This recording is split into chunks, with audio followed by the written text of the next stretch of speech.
Ladies and gentlemen, please welcome the Honorable Rand Paul, U.S. Senator from Kentucky.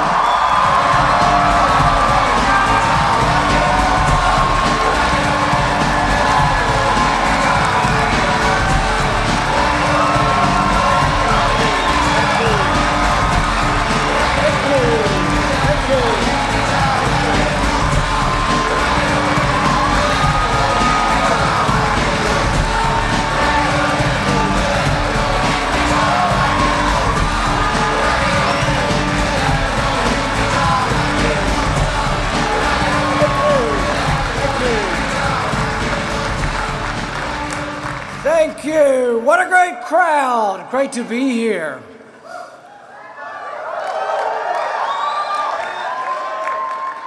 Imagine with me for a moment. Imagine a time when liberty is again spread from coast to coast.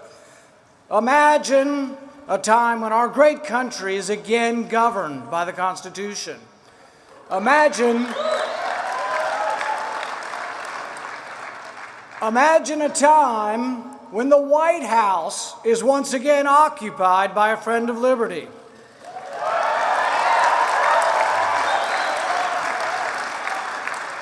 Now, you may think I'm talking about electing Republicans. I'm not. I'm talking about electing lovers of liberty.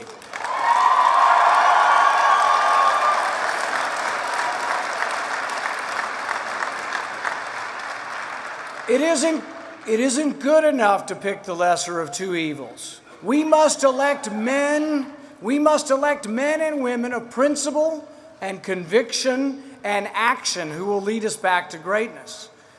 There is a great and tumultuous battle underway for the future, not of the Republican Party, but the future of the entire country. The question is, will we be bold and proclaim our message with passion, or will we be sunshine patriots retreating under adverse fire? Will we be firm in our convictions, or will we cower, defeated, and meekly dilute our message? Will we water down the Bill of Rights, or will we be all on fire like the unstoppable William Lloyd Garrison? For 30 years, Garrison stood as politicians whimpered and compromised and left their fellow man in bondage. Garrison would not. He could not sit quietly by. He rose above those politicians that would leave the country half free, half slave. His voice was unwavering. I will be as harsh as truth and as uncompromising as justice. I will be in earnest. I will not equivocate, and I will not excuse. I will not retreat an inch, and I will be heard.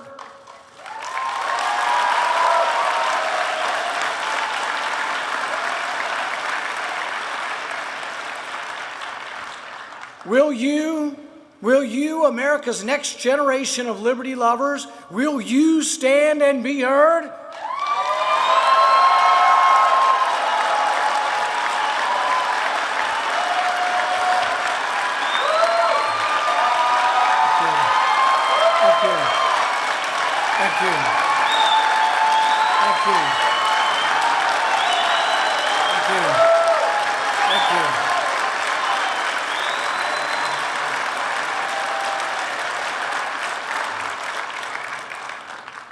The Sons of Liberty, who fought against British soldiers writing their own warrants, would today make a bonfire of secret orders issued by federal police.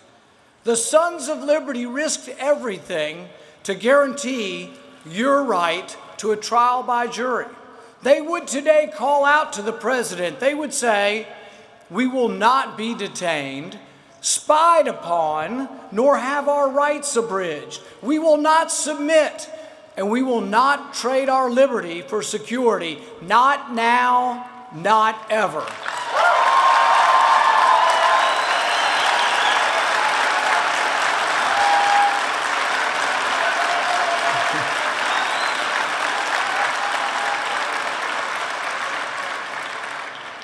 Yet, as our voices rise in protest, the NSA monitors your every phone call.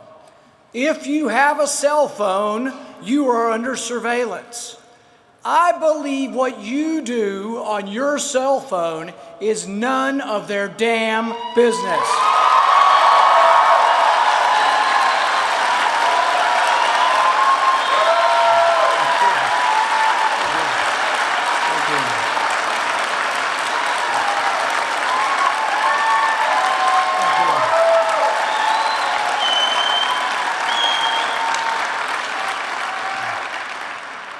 I believe this is a profound constitutional question.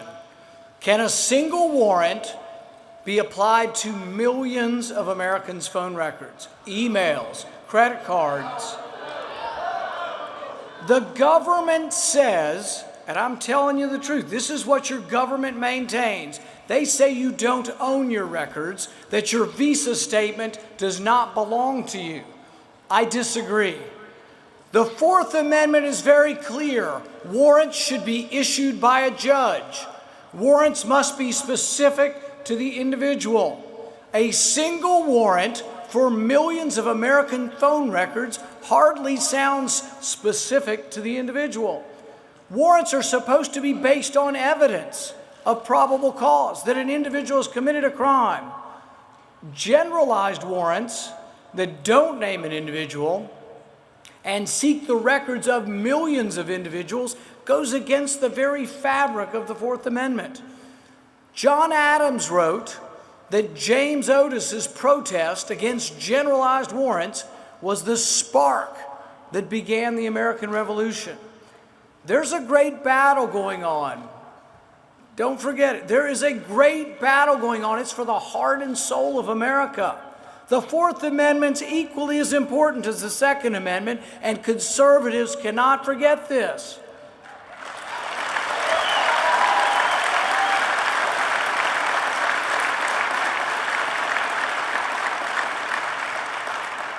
Will we sit idly by and let our rights be trampled upon? Will we be like lemmings rushing to the comfort of Big Brother's crushing embrace? Or will we stand like men and women of character and say, we are free, and no man, no matter how well-intentioned, will take our freedom from us?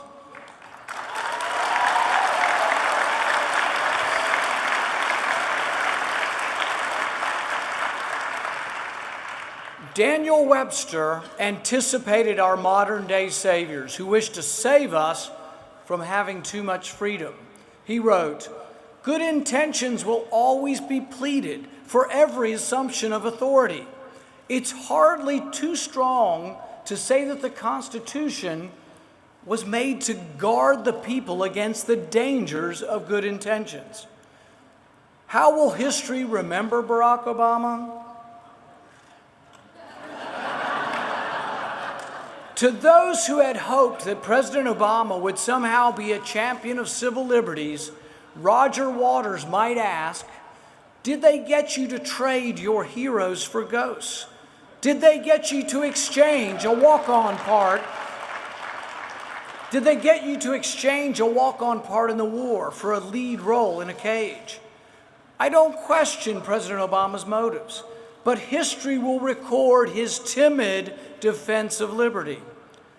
When Congress passed legislation allowing for the indefinite detention of an American citizen without a trial, he shamefully signed it while promising not to use such a power. A great president, though, would have risen to the occasion.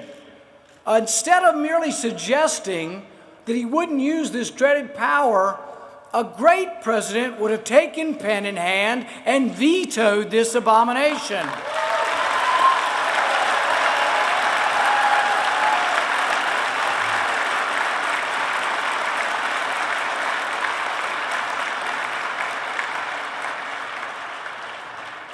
A great president would have loudly proclaimed, Congress cannot and must not overturn the right to a trial by jury.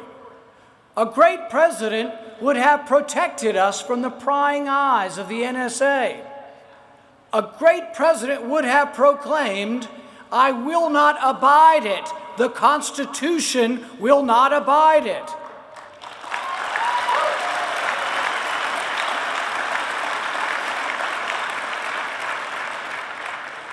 Our forefathers fought for the right to trial by jury so that not one innocent man would be wrongly imprisoned. Remember Richard Jewell? Everybody thought he was the Olympic bomber. He was convicted on television with no jury, no trial. Only problem was, he didn't do it. Had he been a black man in the South in 1920, he might not have lived to prove his innocence. Anyone with a memory of the times in our history when we didn't adequately defend everyone's rights, when we didn't adequately defend everyone's right to a fair and impartial trial, should stand now and be heard. We must defend our rights.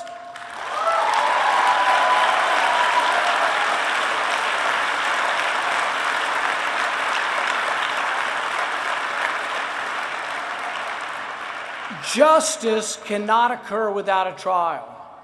This fact should be abundantly clear to any group that has ever been persecuted. You can be a minority by the color of your skin or the shade of your ideology. Anyone who's ever paddled upstream, anyone who's ever been a minority of thought or religion, anyone who's ever taught their children at home or sought to pray to God without permission should be alarmed that any government might presume to imprison without a trial.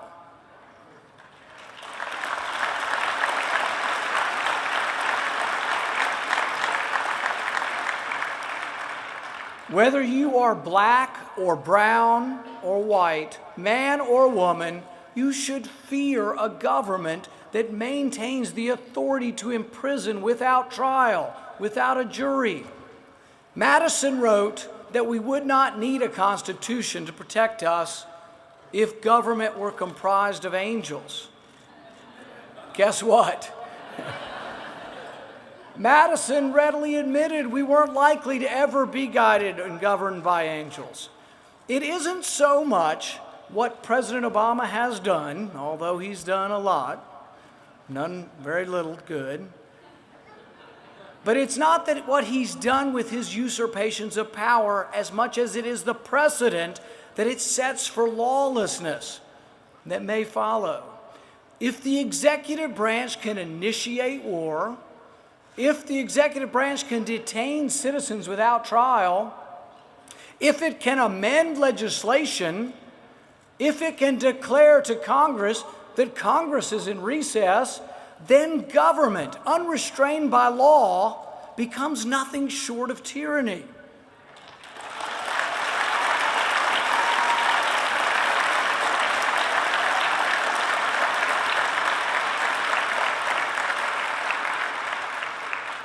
Montesquieu recognized this. He wrote that when the executive branch usurps the legislative authority, when the president says, "I can write the laws, watch me," he's got a pen, he's got a phone, he doesn't care what the law is, a tyranny will ensue, and we must stop this president from shredding the Constitution.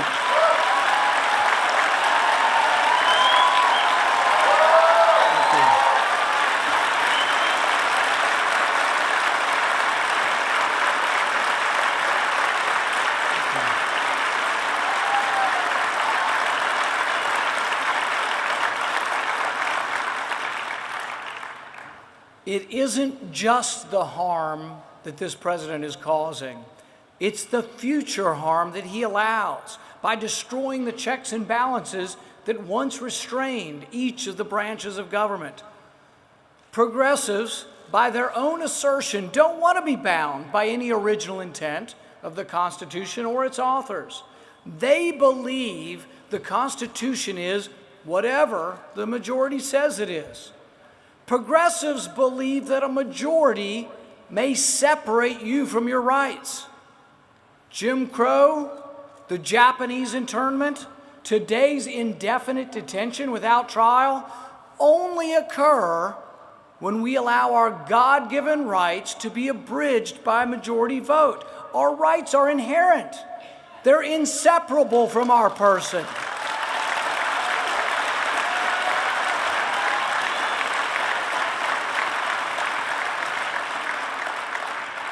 Our rights are innate. They come from our Creator, and no government can take them away from us.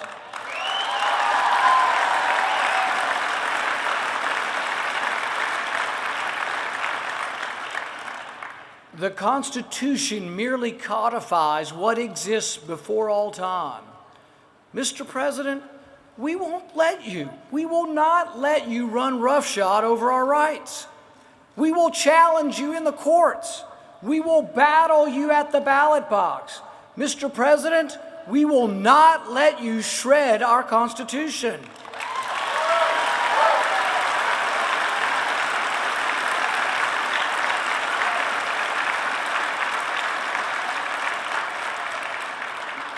Our future hangs in the balance. We can debate a jobless recovery, an alarming debt, a bothersome and abusive regulatory state, but know this: you can't have prosperity without freedom. It isn't a message of the haves versus the have-nots, the rich versus the poor. It's a message for anyone who wishes to own their own destiny. America's greatness will not flicker if we believe in ourselves, believe in our founding documents, believe that all men are created equal and that everyone can succeed. That brings freedom. It brings it not only great prosperity, but extraordinary generosity. Anybody think it's great to be poor in Cuba? America's the most generous nation on earth. We can't forget about it, but it came with our freedom. They go together. It's going to take all of us together. It's going to take a national revival of liberty. America's greatness, America's exceptional character, it's not in our DNA, but it's in a republic. It's in our founding documents. It's in a republic that for the first time in history rewards all individuals, regardless of birth or gender or ethnicity. It's a republic that restrains the government, not the individual. Your task is not to minimize the loss of freedom, not to clutch at what we've got left. Your job is to maximize your liberty. So let's do it together. Let's take a stand. When the president refused to rule out droning of an American citizen, I took a stand. I filibustered.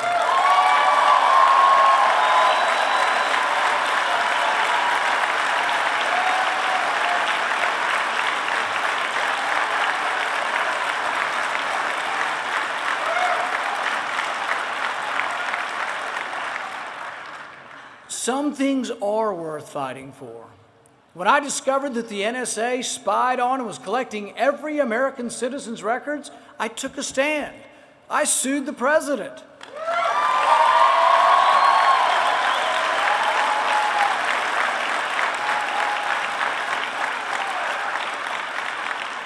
It is decidedly not a time for the faint of heart.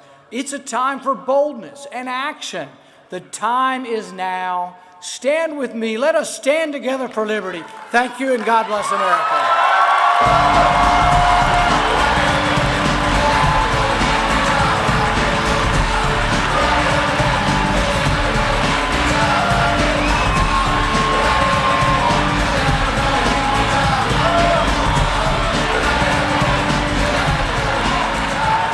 Ladies and gentlemen,